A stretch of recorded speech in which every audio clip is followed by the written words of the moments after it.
स्वामी निति नामिने। नमस्ते सारस्वते देवे गौरवाणी प्रचारिणे। निर्विशेष शून्यवादी पाश्चात्य देशतारिणे।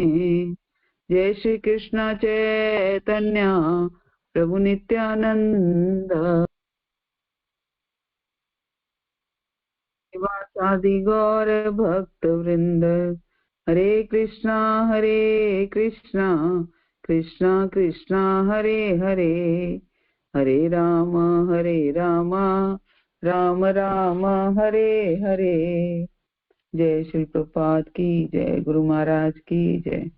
ओम अज्ञानतिमिरान्धस्य ज्ञानाञ्जनशलाकया चक्षुर्मिलितं येन तस्मै श्री गुरुवे नमः। श्री चैतन्य मनोभीष्टं स्थापितं येन भूतले स्वयं रूप कदा मह्यं ददाति स्वपदान्तिकम्। वन्देऽहं श्रीगुरो श्रीयुतपत्कमलं श्रीगुरून् वैष्णवांशं श्रीरूपं साग्रजातं सगण रघुनाथान्वितं तं सजीवम् साद्वैतं सावधूतं परिजन सहितं कृष्ण चैतन्य देवं श्री राधा कृष्ण पादान् सगण ललिता श्री विशाखान्वितांच। हे कृष्ण करुणा सिंधु दीन बंधो जगतपते गोपेश गोपिका कांत राधा कांत नमस्तुते। तप्त कांचन गौरांगी श्री राधे वृंदावनेश्वरी वृषभानुसुते देवी प्रणमामि हरिप्रिये। वाञ्छा कल्पतरुभ्यश्च कृपा सिन्धुभ्यैव च पतितानां पावनेभ्यो वैष्णवेभ्यो नमो नमः। जय श्री कृष्ण चैतन्य प्रभु नित्यानंद श्री अद्वैत गदाधर श्रीवासादि गौर भक्त वृंद। हरे कृष्णा कृष्णा कृष्णा हरे हरे, हरे राम राम राम हरे हरे। ओम नमो भगवते वासुदेवाय। ओम नमो भगवते वासुदेवाय। ओम नमो भगवते वासुदेवाय। नारायणं नमस्कृत्य नरं चैव नरोत्तमा देवीं सरस्वतीं व्यासा ततो जयमुदीरे। नष्टायेषु अभद्रेषु नित्यं भागवत सेवया भगवती उत्तम श्लोके भक्तिर्भवति नैष्ठिकी। ग्रंथ श्रीमद् भागवतम की जय। ग्रंथ श्रीमद् भागवतम स्कंद 1 अध्याय 9 श्लोक संख्या 26 से आज हम करेंगे। भगवान कृष्ण की उपस्थिति में भीष्म देव का देह त्याग। तो भीष्म देव का प्रसंग चल रहा है, तो 26वें श्लोक से आज हम करते हैं। पहले श्लोक गा लेते हैं। पुरुष स्वभाव विहिताना यथा वर्णम यथाश्रमम वैराग्ये रागोपादिभ्याम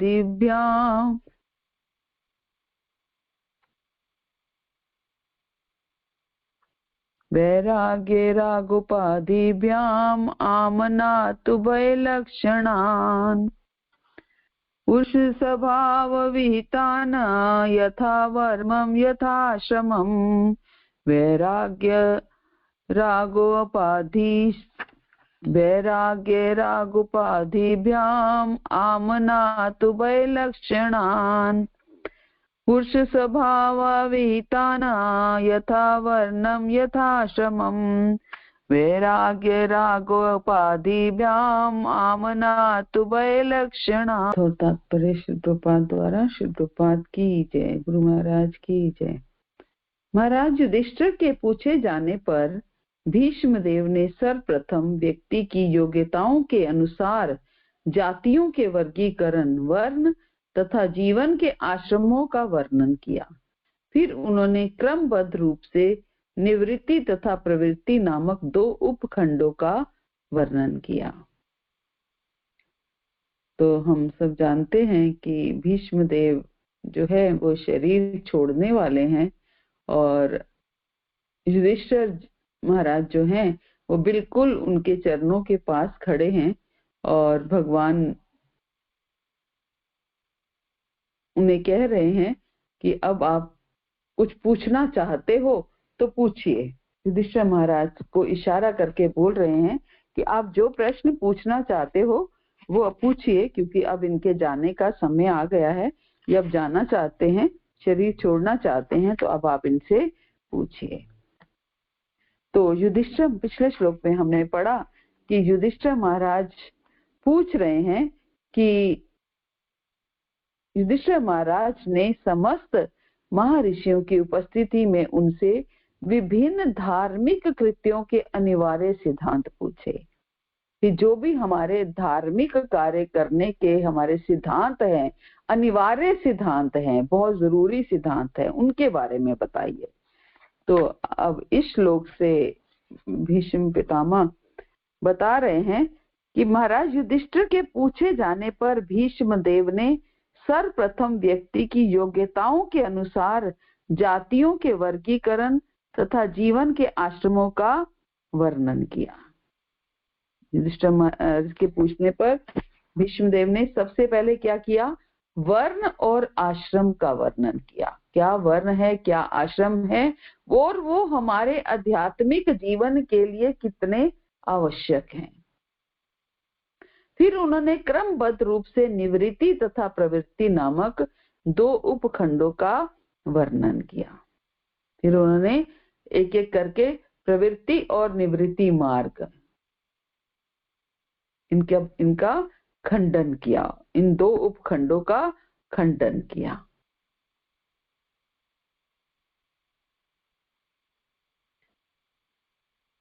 तो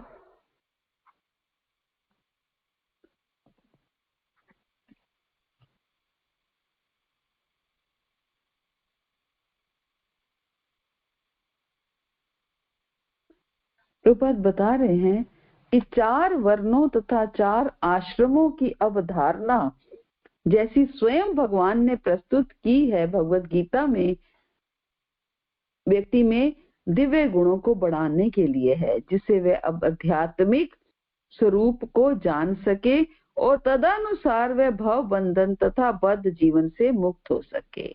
प्राय सभी पुराणों में इस विषय का इसी रूप में वर्णन किया गया है। तो ये वर्ण और आश्रम जो हैं वो भगवत गीता में भी भगवान ने बताया है, और वर्ण और आश्रम को समझने से क्या है, व्यक्ति में दिव्य गुणों को बढ़ाने के लिए है। और ये समझने से हम क्या कर पाएंगे? अपने आध्यात्मिक स्वरूप को जान पाएंगे और भव बंधन से, बद्ध जीवन से मुक्त हो सकेंगे। तो प्रभुपाद कह रहे हैं कि मनुष्यों के भिन्न भिन्न स्वभाव और भिन्न भिन्न स्वभाव, वर्ण और आश्रम के अनुसार जो कर्तव्य होता है, जो धर्म होता है, उसका भीष्म पितामह ने वर्णन किया है। वो जिस भी वर्ण में है या जिस भी आश्रम में है, उन अलग अलग वर्ण और आश्रम में जो उसका धर्म है, जो उसका कर्तव्य है, उसका भीष्म पितामह यहाँ वर्णन कर रहे हैं। वह 2 भाग में बटा हुआ है, निवृत्ति मार्ग अर्थात वैराग्य और प्रवृत्ति मार्ग अर्थात राग। निवृत्ति मार्ग मीन्स हम निवृत्त होना चाहते हैं भौतिक संसार से, भौतिक संबंधों से, भौतिक वस्तुओं से निवृत्त होना चाहते हैं ना। तो ये क्या हो गया? वैराग्य हो गया। और वो वैराग्य क्या हुआ?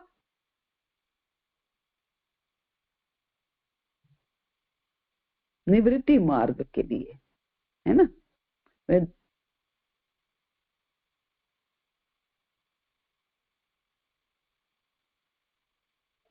तो निवृत्ति मार्ग अर्थात वैराग्य और प्रवृत्ति मार्ग अर्थात राग। निवृत्ति मार्ग में ब्रह्मचारी और सन्यासी आते हैं और प्रवृत्ति मार्ग में गृहस्थ आते हैं। प्रवृत्ति मार्ग में गृहस्थ आते हैं। भीष्म पितामह ने दोनों स्वभाव के मनुष्यों के धर्मों का बड़े विस्तार से वर्णन किया है।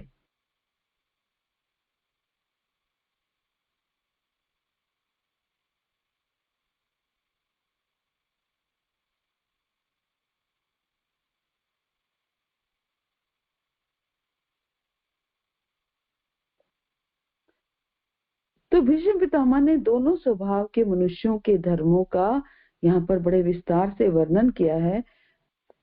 पूर्व जन्म के संस्कार के कारण मनुष्य का इस जन्म में अलग अलग स्वभाव होता है। जैसा हमारा पूर्व जन्म होता है, पीछे हम क्या करके आए हैं, जैसा हमारा पिछले जीवन का हिसाब होता है, वैसे ही हमारा स्वभाव बनता है। पुरुष स्वभाव विहितान, उनके ज्ञान और स्वभाव का स्तर भिन्न भिन्न होता है, इसलिए उन्हें दो मार्गों में विभाजित किया जाता है ना। दो मार्गों में हमने अभी क्या पढ़ा, प्रवृत्ति मार्ग और निवृत्ति मार्ग। निवृत्ति मार्ग में ब्रह्मचारी और सन्यासी आते हैं, प्रवृत्ति मार्ग में गृहस्थ आते हैं।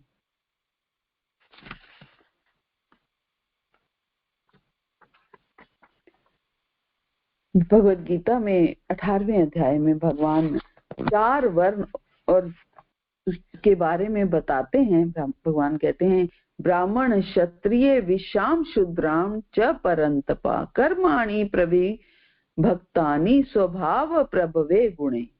भगवान कहते हैं कि हे परंतप, ब्राह्मण क्षत्रिय वैश्य और शूद्र ये 4 वर्ण हैं। ब्राह्मण क्षत्रिय वैश्य और शूद्र ये 4 वर्ण हैं। स्वभाव प्रभवे गुणे, अर्थात स्वभाव के अनुसार उनके धर्म का निश्चय किया गया है। स्वभाव के अनुसार उनके धर्म का निश्चय किया गया है। ब्राह्मण के स्वाभाविक गुण क्या बताए भगवद गीता में? शमो दमस तपा शौचम शांति राजर मेव च ज्ञानम विज्ञानमास्तिक्यम ब्रह्म कर्म स्वभावजम। अर्थात क्षमा, शम, दम, तप, शौच, शांति, आजर्व, ज्ञान, विज्ञान और आस्तिक्य, ये सारे स्वाभाविक गुण हैं जिनके द्वारा ब्राह्मण कर्म करते हैं। शम का अर्थ क्या है? शम का अर्थ है मन में संतोष रखना।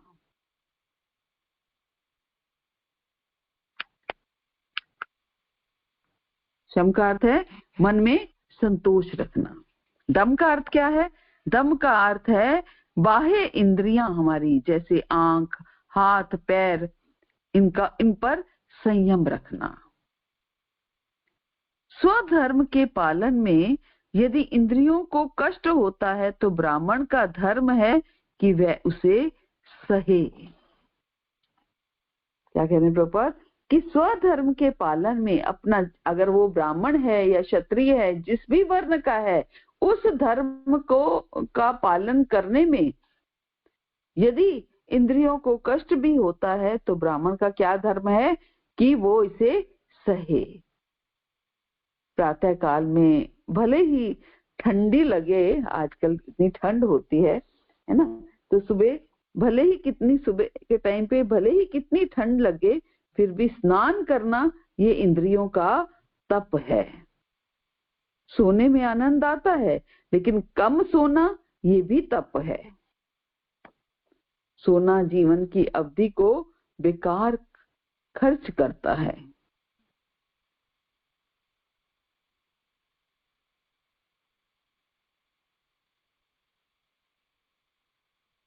सोने में आनंद आता है, लेकिन कम सोना ये भी तप है।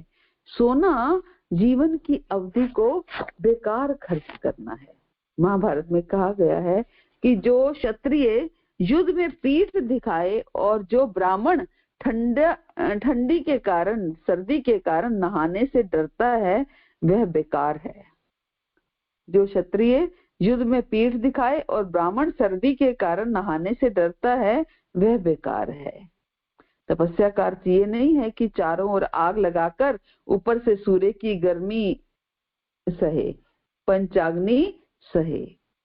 तप का अर्थ है भूख की ज्वाला सह लेना, इंद्रियों को वेग को रोक लेना। वाणी में दूसरों को गाली देने की बात आ रही है, लेकिन यहाँ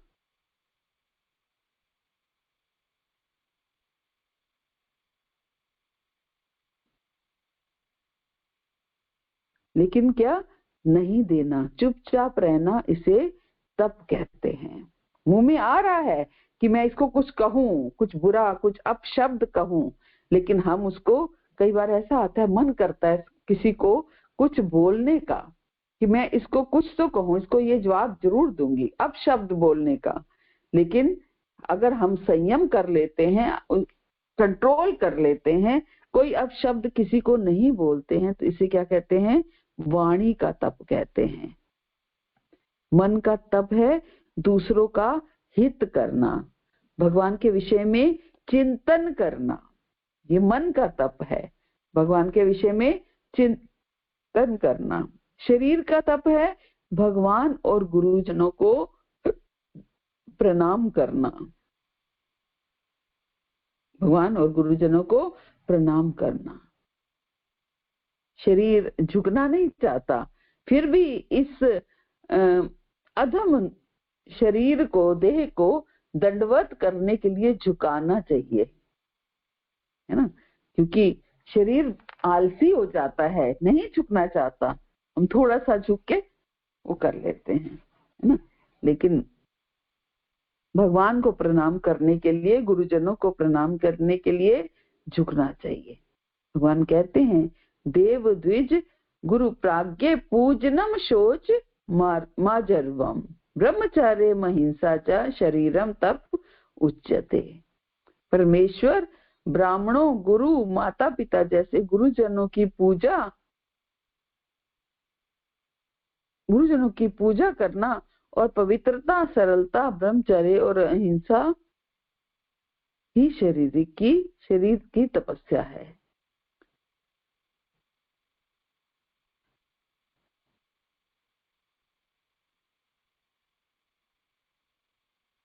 परमेश्वर ब्राह्मणों, गुरु, माता पिता जैसे गुरुजनों की पूजा करना और पवित्रता, सरलता, ब्रह्मचर्य और अहिंसा, ये सब क्या है? शारीरिक तपस्या है। पवित्रता, पवित्र रखना अपने आप को, नियमों के अनुसार चलना, सरलता, एज इट इज रहना।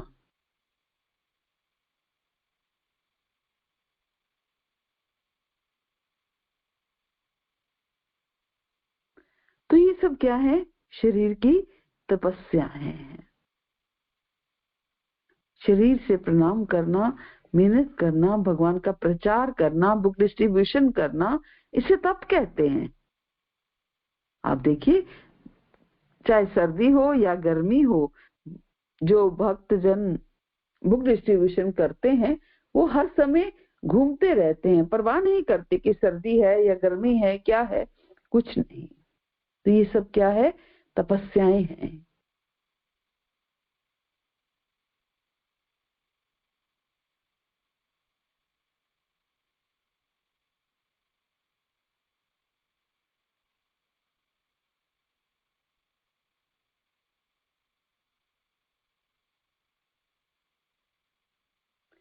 शौच का अर्थ है सुचिता। शौच का अर्थ क्या है? सुचिता, साफ रहना, गंदा नहीं रहे। वस्त्र, स्थान, शरीर और मन साफ रहना चाहिए। मन को साफ रखा जाता है किससे? महामंत्र के जप से। हरे कृष्ण कृष्ण कृष्ण हरे हरे, हरे राम राम राम हरे हरे। जब महामंत्र का जप करते हैं तो मन जो है वो मन साफ हो जाता है। तभी तो कहते हैं ना कि पाप करने की प्रवृत्ति ही समाप्त हो जाती है। कैसे समाप्त हो जाती है? क्योंकि मन ने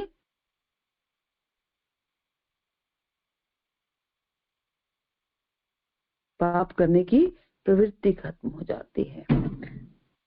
आगे शांति का अर्थ है सहनशीलता, भूख की ज्वाला सहना।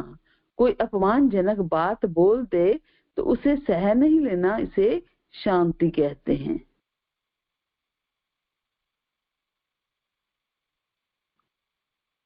शांति का क्या अर्थ है? सहनशीलता, भूख की ज्वाला सहना। कोई अपमानजनक बात अगर बोल देते हैं तो उसे सह लेना, इसे शांति कहते हैं। ये नहीं कि कभी कोई कुछ बोल दे तो हम सोचें कि अब भी बदले में हमें भी कुछ बोलना है।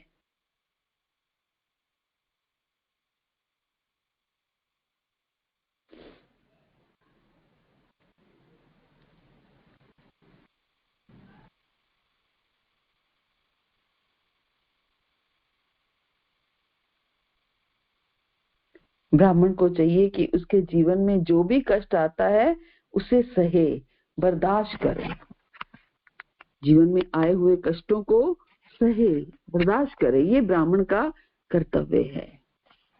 आजर्व, आजर्व का अर्थ क्या है?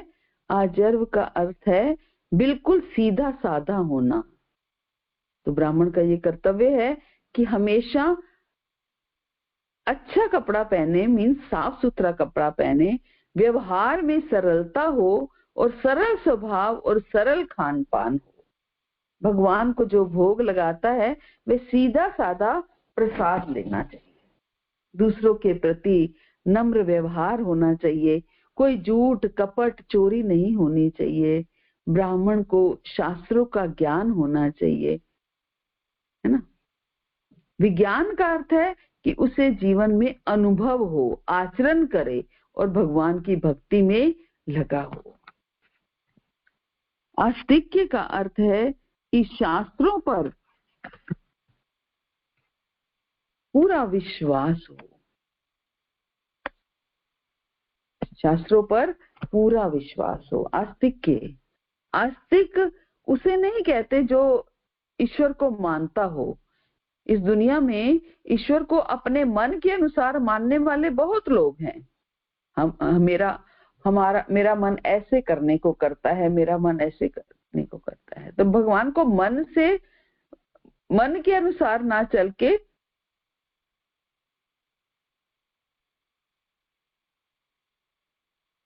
तो आस्तिक उसे कहते हैं जो ईश्वर को मानता हो। इस दुनिया में ईश्वर को अपने मन के अनुसार मानने वाले बहुत लोग हैं।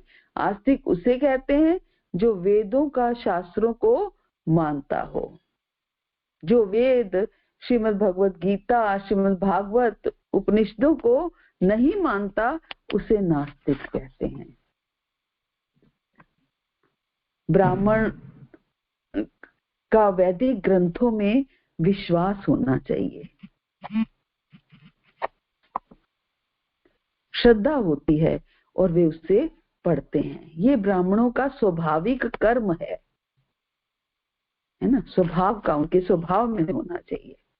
और क्षत्रिय, क्षत्रिय के बारे में भगवत गीता में बताया गया है, शौर्यम तेजो धृति दाक्ष्यम युद्धे चाप्य पलायनम दानमीश्वर भावश्च शास्त्रम कर्म स्वभावजम। वीरता, शक्ति,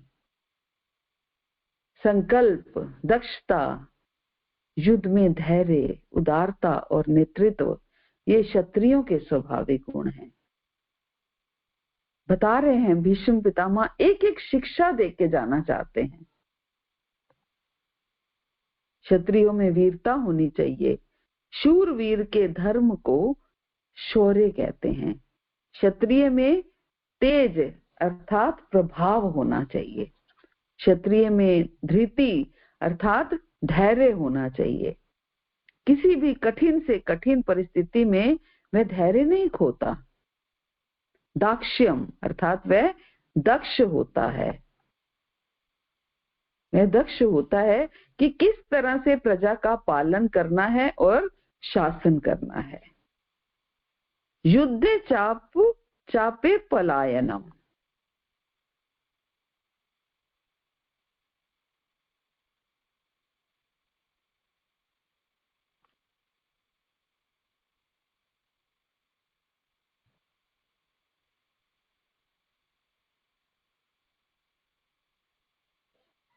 युद्धे चापे पलायनम, अर्थात वह युद्ध में कभी भागता नहीं है, युद्ध से कभी भागता नहीं है।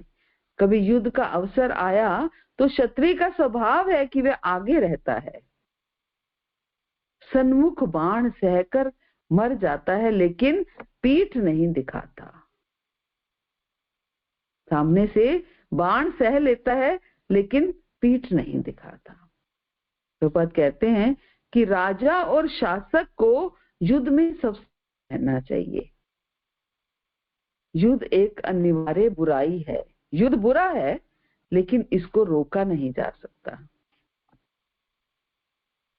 प्रभुपाद कहते हैं कि क्षत्रिय को अहिंसक नहीं होना चाहिए। इतिहास इस बात का साक्षी है कि शांति बिना शक्ति के नहीं होती, शांति बिना शक्ति के नहीं होती।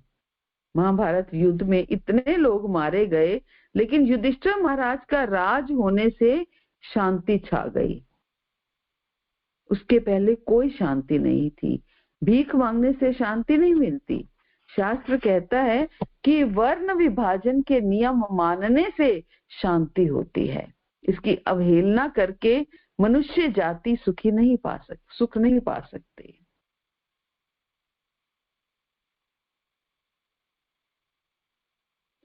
क्षत्रिय को उचित देश काल और पात्र को दान देने में सदा उत्साह रहता है।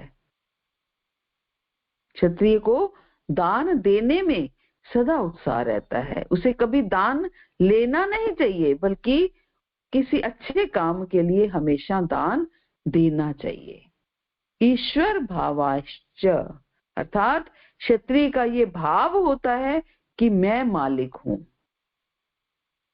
सबको नियमों में रखना उसका कर्तव्य होता है। और वैश्य के बारे में क्या बताया? कृषि गोरक्षे वाणिज्यम वैश्य कर्म स्वभावजम परिचर्यात्मकम कर्म शूद्रस्यापि स्वभावजम। विष शब्द से वैश्य शब्द बनता है। विष का अर्थ क्या है? विष का अर्थ है धन या धरती। भगवान वैश्य के 3 काम बताते हैं। कौन से 3 काम? कृषि, गोरक्षा और वाणिज्य। कृषि गोरक्षे वाणिज्यम। वैश्य का एक काम है कि कृषि करना, खेती बाड़ी करना, अन्न की प्रचुर व्यवस्था हो, संसार में सभी को खाने के लिए अन्न पर्याप्त मात्रा में मिले। और दूसरा काम है गोरक्षा, अर्थात गौओं की रक्षा करना। जब तक मानव समाज में दूध प्रचुर मात्रा में उत्पन्न नहीं किया जाएगा तब तक मनुष्य का मानसिक विकास नहीं होगा।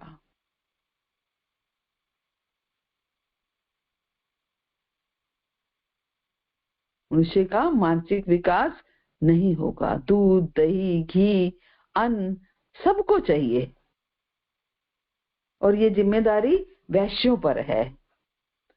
उनका तीसरा काम है किसी वस्तु को एक जगह से खरीद कर दूसरी जगह बेचना। उससे जो प्रॉफिट होता है उससे अपने परिवार का पालन करना। इसको क्या कहते हैं? इसको वाणिज्य कहते हैं। वाणिज्य कहते हैं। प्रभुपाद कहते हैं कि आज के युग में प्रत्येक व्यक्ति वाणिज्य ही करना चाहता है। पहले के राजा लोग प्रजा का पालन करते थे। उन्हें चिंता होती थी कि प्रजा कैसे सुख से रहेगी। राजा को पूरा ज्ञान होता था कि किस तरह से शारीरिक आसक्ति छोड़कर जनता भगवान को प्राप्त करेगी। इस चीज की भी उन्हें चिंता रहती थी।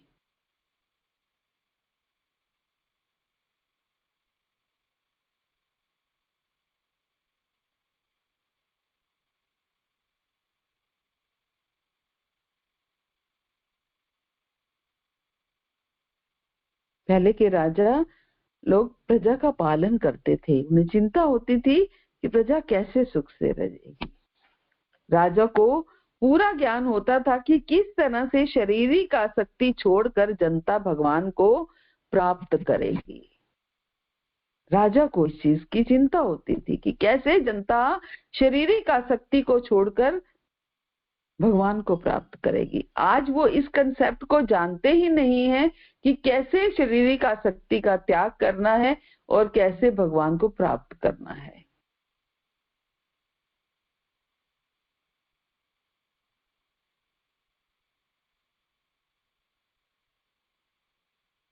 राजा जनता को ऐसी सुविधा देते थे जिससे सभी भगवान की भक्ति करें, कीर्तन करें, शुद्ध आचरण करें। आज के युग में ऐसी कोई व्यवस्था नहीं है। श्री प्रभुपाद बताते हैं कि वर्ण धर्म और आश्रम धर्म जरूरी है। मनुष्य के ज्ञान के विकास के अनुसार आश्रम धर्म की संस्थापना की गई है।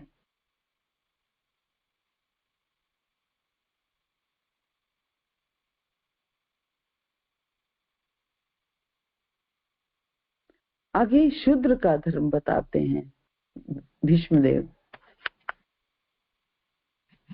पूरी भगवत गीता सुना देते हैं। शूद्र का ये धर्म है कि तीनों वर्ण अर्थात ब्राह्मण, क्षत्रिय और वैश्य की सेवा करे। शूद्र का क्या धर्म है? बाकी के तीनों वर्णों की सेवा करे। आज के युग में उसी को नौकरी कहते हैं। शूद्र का ये अधिकार है कि वह तीनों वर्णों की सेवा करे, जिससे वह इस लोक में और परलोक में सुखी रहे। प्रभुपाद कहते हैं कि जितने भी भृत्य कार्य हैं या शारीरिक मेहनत के काम हैं, उसे शूद्रों को देना चाहिए। जो पढ़ाने वाला शिक्षक का काम है, वे ब्राह्मणों को देना चाहिए। लेकिन यदि ब्राह्मण तंबाकू खाता है या शराब पीता है तो उसे शिक्षक नहीं बनाना चाहिए। अगर वह योग्य नहीं है तो बच्चों को क्या शिक्षा देगा? अगर वो स्वयं तंबाकू खाता है या शराब पीता है तो बच्चों को भी वो यही सिखाएगा। प्रभुपाद चाहते थे कि वर्ण धर्म की स्थापना हो, क्योंकि इसके बिना मानव जाति सुखी नहीं हो सकती। महाभारत में भीष्म पितामह ने इन सब विषयों पर एक सुंदर प्रवचन किया है। और साथ में उन्होंने क्या बोला? प्रवृत्ति और निवृत्ति मार्ग। किसी भिन्न वस्तु के आवरण रूप में कोई चीज होती है, उसे उपाधि कहते हैं। धर्म में भी दो उपाधियां हैं।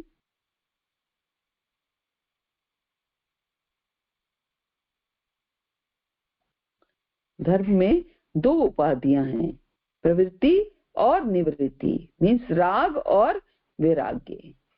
किसी किसी मनुष्य में बचपन से ही उनके स्वभाव में ही वैराग्य रहता है, आसक्ति बहुत ज्यादा नहीं होती। उनके लिए ये कोई जरूरी नहीं है कि वे राग लें और उनके अनुसार चलें।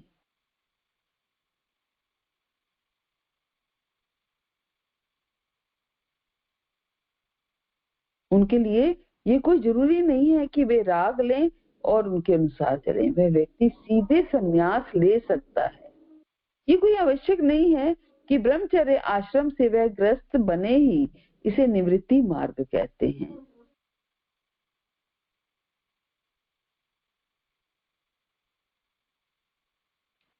उनके लिए क्या जरूरी है कि राग ले और उनके अनुसार चले, मीन्स प्रवृत्ति मार्ग। अगर ग्रस्त है तो प्रवृत्ति मार्ग पर चले। वह व्यक्ति सीधे संन्यास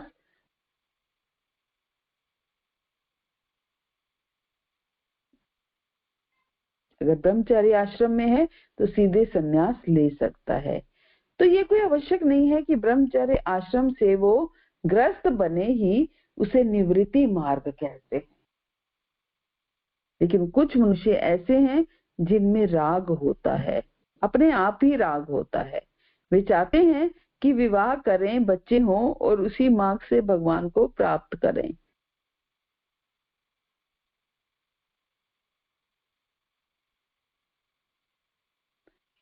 तो उसी को भीष्म पितामह राग और वैराग्य कह रहे हैं। यथा वर्ण यथाश्रमम। शास्त्र के द्वारा दोनों लक्षणों के अनुसार चारों वर्णों का वर्णन किया गया है। तो निष्कर्ष यही है, प्रवृत्ति मार्ग और निवृत्ति मार्ग क्या है। मीन्स अगर ग्रस्त में है तो ग्रस्त के नियमों का पालन करना, नियमों के अनुसार चलना, ये अगर ग्रस्त आश्रम में रहते हुए हम नियमों के अनुसार चल रहे हैं तो ये प्रवृत्ति मार्ग है। और निवृत्ति मार्ग अगर हम ब्रह्मचर्य और संन्यास में लेके के माध्यम से चल रहे हैं तो ये निवृत्ति मार्ग है।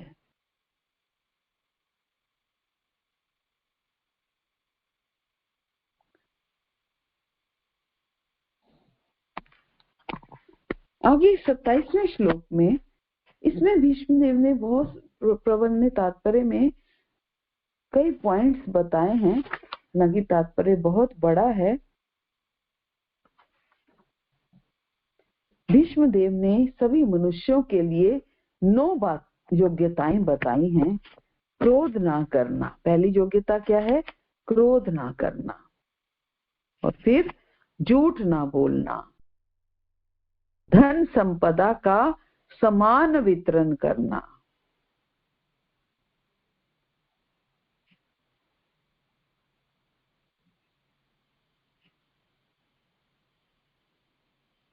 धन संपदा का समान वितरण करना, क्षमा करना, अपनी वैध पत्नी से ही संतान उत्पन्न करना, मन से शुद्ध तथा शरीर से स्वच्छ रहना, मन से शुद्ध रहना और शरीर से स्वच्छ रहना, किसी के प्रति शत्रु भाव ना रखना, सरल होना और सेवकों या आश्रितों का पालन करना। ये योग्यताएं हैं मनुष्य की। ये सारी योग्यताओं को अर्जित किए बिना मनुष्य को सभ्य नहीं कहा जा सकता। प्रभुपाद कह रहे हैं ये सारी योग्यताएं हम सबको हासिल करनी है। प्रभुपाद कहते हैं बुद्धिमान व्यक्तियों के लिए इंद्रियों पर संयम रखना सबसे अधिक अनिवार्य योग्यता है। ये नैतिकता का मूलाधार है। अपनी वैध पत्नी से भी नियंत्रित रूप में संग करना चाहिए जिससे परिवार नियोजन हो सके। नियम सिखा रहे हैं, चारों नियम। आगे प्रभुपाद कहते हैं शासक वर्ग के सदस्यों अर्थात क्षत्रियों को विशेष सलाह दी जाती है कि वे दान तो दें किंतु किसी भी परिस्थिति में दान ना लें। प्रशासकों को कभी भी अहिंसक बनने का स्वांग नहीं करना चाहिए जिससे उन्हें नरक जाना पड़े।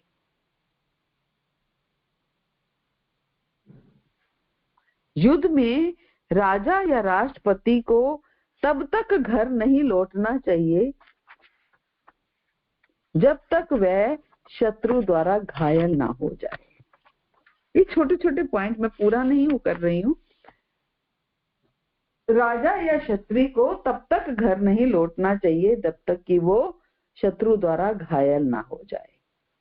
व्यापारी वर्ग के सदस्यों अर्थात वैश्यों को विशेष रूप से आदेश है कि वे गायों की रक्षा करें और गायों की रक्षा करने का अर्थ है दुग्ध उत्पादन अर्थात दही और मक्खन की वृद्धि।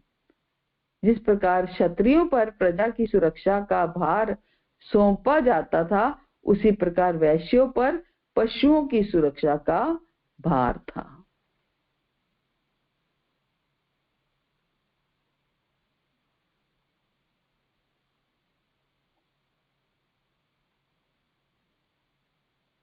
शूद्र वर्ग कम बुद्धिमान होता है और उसे कभी भी स्वतंत्रता नहीं मिलनी चाहिए।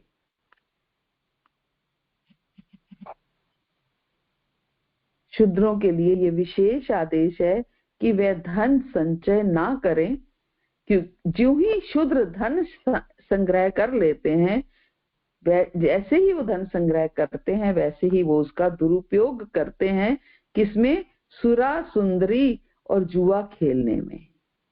सुरा सुंदरी और जुआ खेलना इसके सूचक हैं कि जनता शूद्रों से भी नीचे गिर चुकी है।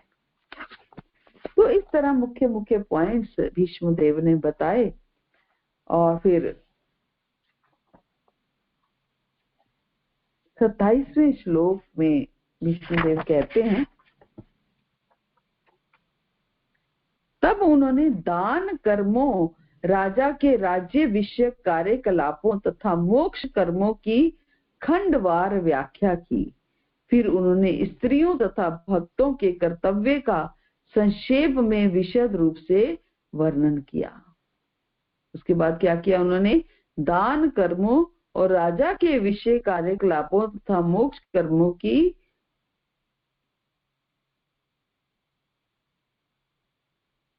खंडवार व्याख्या की।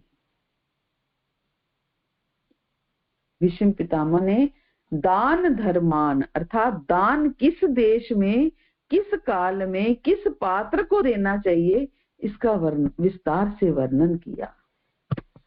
राजधर्मान अर्थात राजा का क्या कर्तव्य है, इसके बारे में भी प्रवचन किया। राजा को किस तरह से प्रजा का पालन करना चाहिए और अकाल के समय उनकी किस तरह से सहायता करनी चाहिए। सेना कैसे रखें या मंत्री कैसे रखें, और सेना या मंत्री का परीक्षण कैसे करें, लड़ाई कब करनी चाहिए और कब नहीं करनी चाहिए, इन सब विषयों पर भीष्म पितामह ने वर्णन किया।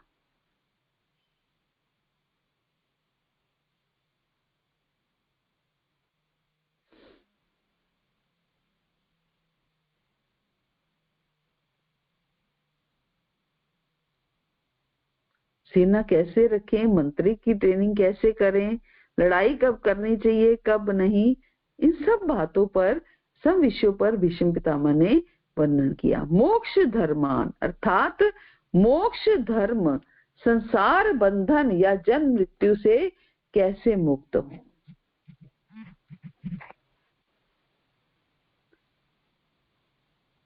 मोक्ष धर्मान का अर्थ क्या है? मोक्ष धर्म संसारिक बंधन और जन्म मृत्यु से कैसे मुक्त हो, इसके बारे में प्रवचन किया। भीष्म पितामह ने विभागशः अर्थात अलग अलग ढंग से वर्णन किया। एक विषय पर जब प्रवचन कर रहे थे तो उसे पूरा किया, फिर दूसरा विषय पूरा किया। इसे असंकीर्ण प्रवचन कहते हैं।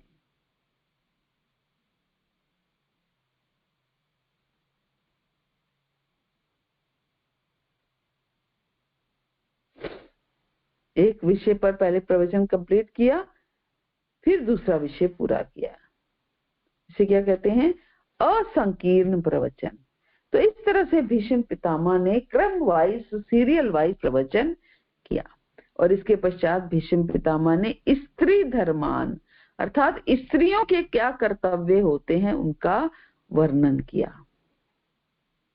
उन्हें कैसे रहना चाहिए, कैसी ड्रेसअप होना चाहिए, कैसी पोशाक पहननी चाहिए, पति और उसके संबंधियों की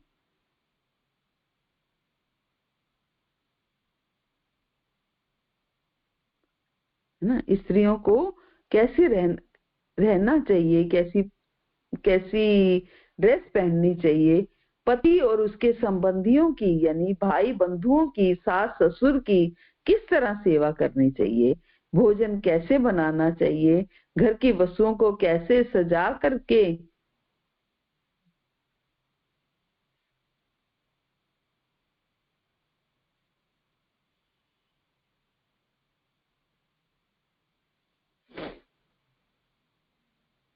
कैसे सास ससुर की सेवा करनी चाहिए, भोजन कैसे बनाना चाहिए, घर की वस्तुओं को कैसे सजा कर रखना चाहिए, इन सब विषयों का वर्णन किया। महाभारत में एक अलग भाग है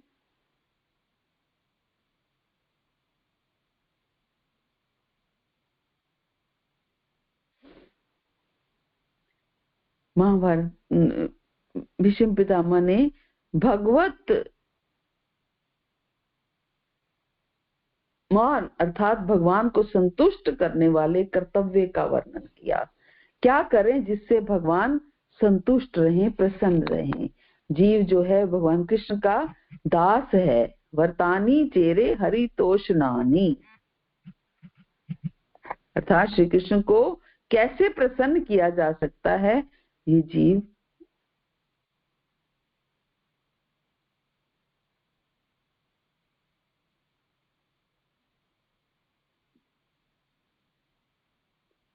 भगवत धर्मान, अर्थात भगवान को कैसे संतुष्ट करना चाहिए। जीव जो है वो अंत में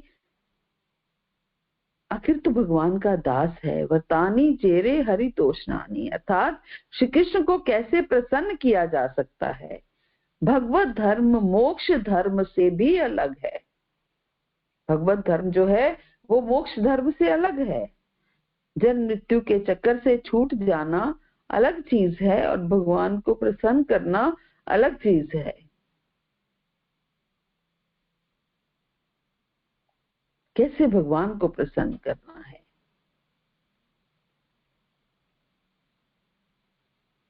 श्री कृष्ण को कैसे प्रसन्न किया जाए? भगवत धर्म मोक्ष धर्म से अलग है। जन्म मृत्यु के चक्कर से छूट जाना अलग भी चीज है। भगवत धर्म जो है मोक्ष धर्म से अलग है। जन्म मृत्यु के चक्कर से छूट जाना अलग चीज है और भगवान को प्रसन्न करना ये अलग चीज है। दोनों अलग अलग है। भगवान को भगवत प्रसन्नता को ही भक्ति कहते हैं।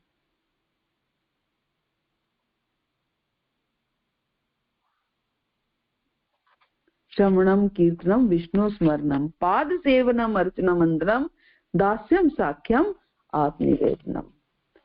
भगवान के प्रति हमारा कर्तव्य है कि हम भगवान के विषय में सुने, उनके नामों का कीर्तन करें, उनके नाम रूप गुण लीला का स्मरण करें, उनके चरणों की सेवा करें, उनकी पूजा करें, उन्हें प्रणाम करें और उनके साथ सांख्य रस रखें, उनको सर्वस्व निवेदन करें।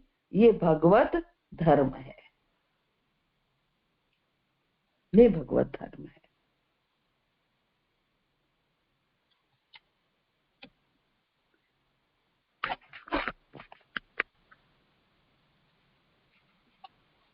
आगे 28वें श्लोक में इसमें भी प्रभुपाद बहुत सुंदर व्याख्या इसकी कर रहे हैं, लेकिन समय कम होता है। प्रभुपाद कहते हैं दान देना गृहस्थ का मुख्य कर्तव्य है और उसे अपनी कठिन कमाई का कम से कम 50% हिस्सा दान में देने के लिए तैयार रहना चाहिए। ब्रह्मचारी को यज्ञ करने चाहिए, गृहस्थ को दान देना चाहिए और वानप्रस्थ या संन्यास आश्रम वाले व्यक्ति को तपस्या करनी चाहिए।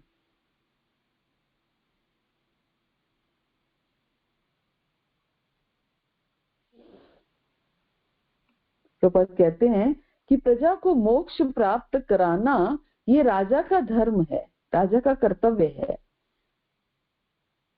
पिता गुरु तथा राजा को कभी भी जन्म मृत्यु जरा और व्याधि से प्रजा को मुक्ति प्राप्त कराने के मार्ग पर लापरवाही नहीं होनी चाहिए।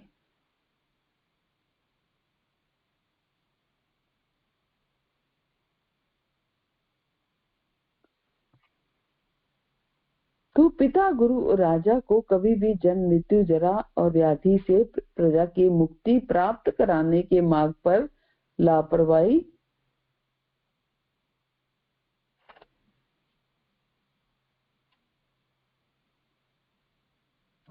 पिता गुरु और राजा को कभी भी जन्म मृत्यु जरा और व्याधि से प्रजा की मुक्ति प्राप्त कराने के मार्ग पर लापरवाही नहीं बरतनी।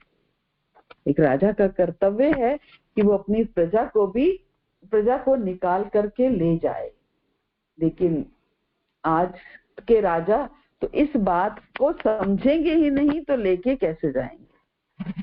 और जहां तक मोक्ष का संबंध है, मनुष्यों को काम क्रोध अवैध इच्छाओं लोभ तथा मोह पर विजय प्राप्त करनी होती थी।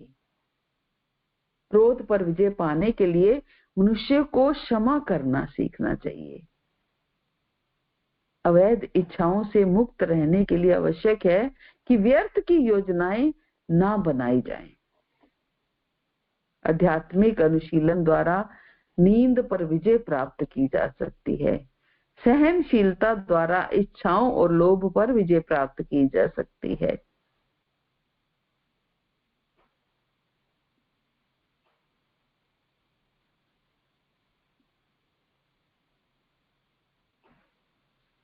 तो इस तरीके से भीष्म देव की अंतिम शिक्षा भगवान को प्रसन्न करने की विधि के विषय में थी कि हम सब भगवान के सनातन दास हैं, और जब हम अपने स्वभाव के अनुसार स्वभाव के इस महत्वपूर्ण तत्व को भूल जाते हैं तो हमें जीवन की भौतिक अवस्था में आना पड़ता है।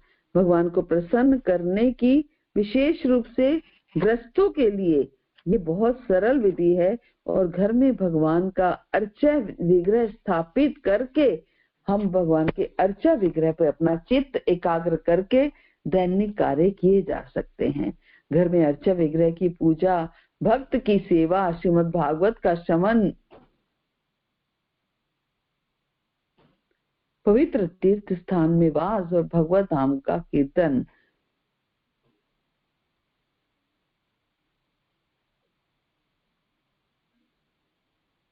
भगवत नाम का कीर्तन, ये सब बिना व्यय के हो सकने वाले कार्य हैं जिनसे भगवान को प्रसन्न किया जा सकता है। इसमें कोई खर्च नहीं होता है। तो इस प्रकार ये भीष्म पितामह द्वारा अपने पौत्रों को समझाया गया।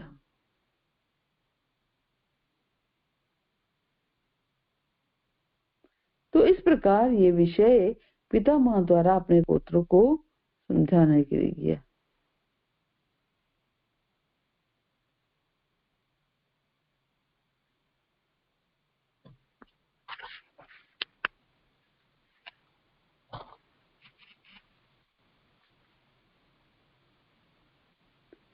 और तत्पश्चात उन्होंने इतिहास से उदाहरण देते हुए विभिन्न आश्रमों तथा जीवन की अवस्थाओं के वृत्तिपरक कार्यों का वर्णन किया, क्योंकि वे उस सत्य से भली भांति परिचित थे। और उसके बाद क्या किया भीष्म पितामह ने? भीष्म पितामह ने अन्य साधनों के साथ धर्म, अर्थ, काम और मोक्ष का वर्णन किया। उन्होंने उसे अनेक आख्यानों, अनेक कथाओं और इतिहासों से उसको एग्जाम्पल दे रखा था।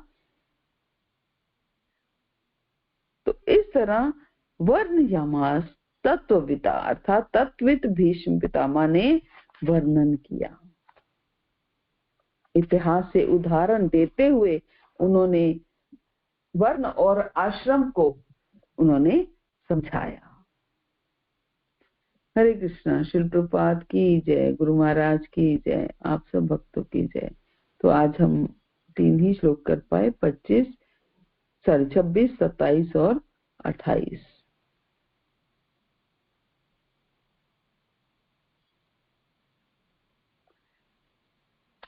तो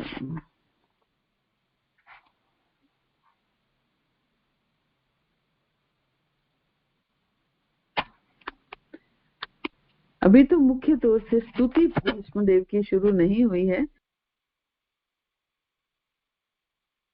इंस्ट्रक्शंस हैं भीष्मदेव की पांडवों को समझाने की। हरे कृष्ण। तो किसी